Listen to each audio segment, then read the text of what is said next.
Picture warm, gooey cookies, crunchy candies, velvety cakes, waffle cones piled high with ice cream.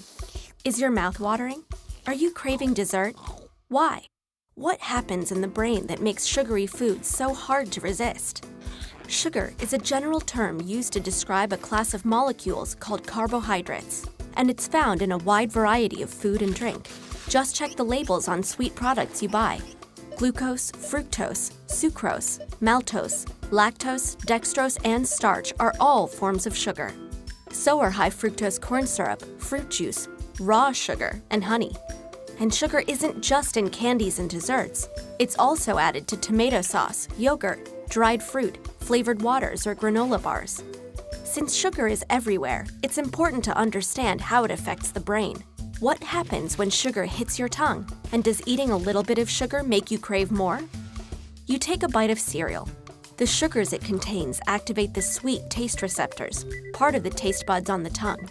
These receptors send a signal up to the brainstem, and from there it forks off into many areas of the forebrain, one of which is the cerebral cortex. Different sections of the cerebral cortex process different tastes: bitter, salty, umami, and in our case, sweet. From here, the signal activates the brain's reward system. This reward system is a series of electrical and chemical pathways across several different regions of the brain. It's a complicated network, but it helps answer a single subconscious question. Should I do that again?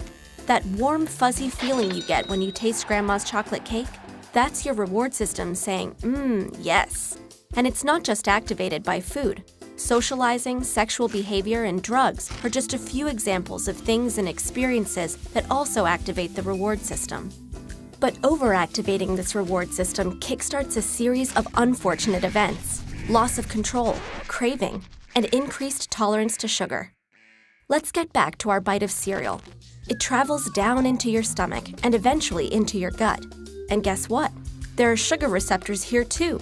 They're not taste buds, but they do send signals telling your brain that you're full, or that your body should produce more insulin to deal with the extra sugar you're eating. The major currency of our reward system is dopamine, an important chemical or neurotransmitter. There are many dopamine receptors in the forebrain, but they're not evenly distributed. Certain areas contain dense clusters of receptors, and these dopamine hotspots are a part of our reward system. Drugs like alcohol, nicotine, or heroin send dopamine into overdrive, leading some people to constantly seek that high. In other words, to be addicted. Sugar also causes dopamine to be released, though not as violently as drugs. And sugar is rare among dopamine-inducing foods. Broccoli, for example, has no effect, which probably explains why it's so hard to get kids to eat their veggies. Speaking of healthy foods, let's say you're hungry and decide to eat a balanced meal. You do, and dopamine levels spike in the reward system hotspots. But if you eat that same dish many days in a row, dopamine levels will spike less and less, eventually leveling out. That's because when it comes to food, the brain evolved to pay special attention to new or different tastes. Why? 2 reasons. First, to detect food that's gone bad. And second, because the more variety we have in our diet, the more likely we are to get all the nutrients we need. To keep that variety up, we need to be able to recognize a new food, and more importantly, we need to want to keep eating new foods. And that's why the dopamine levels off when a food becomes boring. Now back to that meal. What happens if in place of the healthy, balanced dish, you eat sugar-rich food instead? If you rarely eat sugar, or don't eat much at a time, the effect is similar to that of the balanced meal. But if you eat too much, the dopamine response does not level out. In other words, eating lots of sugar will continue to feel rewarding. In this way, sugar behaves a little bit like a drug.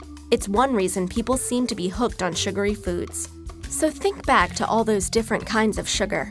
Each one is unique, but every time any sugar is consumed, it kickstarts a domino effect in the brain that sparks a rewarding feeling. Too much too often, and things can go into overdrive.